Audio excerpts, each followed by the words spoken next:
But reach 4597 member reach అయింది. Second one వచ్చి impression. ఈ ఇంప్రెషన్ అంటే ఏంటంటే మనకి ఇప్పుడు నేను చెప్పాను కదా, ఇక్కడ రాము అనే పర్సన్కి యాడ్ అనేది 3 టైమ్స్ చూపించింది. ఓకే, రవి అనే పర్సన్కి 2 టైమ్స్ చూపించింది, సీత అనే పర్సన్కి 1 టైం చూపించింది. సో టోటల్ ఇది 6 అనమాట. సో ఇది ఇంప్రెషన్ అంటే మొత్తం టోటల్గా మొత్తం ఎన్నిసార్లు యాడ్ చూపించింది అని మనం చూసేది ఏంటంటే ఇంప్రెషన్. కానీ యాడ్ ఎంతమందికి రీచ్ అయింది అంటే ముగ్గురికి రీచ్ అయింది, 3 పీపుల్కి రీచ్ అయింది.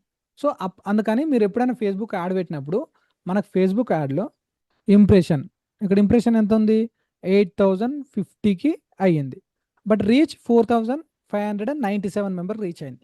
అదేంటి ఇక్కడ 8000 ఉంది, ఇక్కడ 4000 ఉంది. ఓకే, అంటే ఏంటి, ఇక్కడ 4897 ఉంది కదా, ఇది యూనిక్ పీపుల్ అనమాట ఇక్కడ. ఓకే, సో ఇంతమంది పీపుల్కి రీచ్ చేశాను.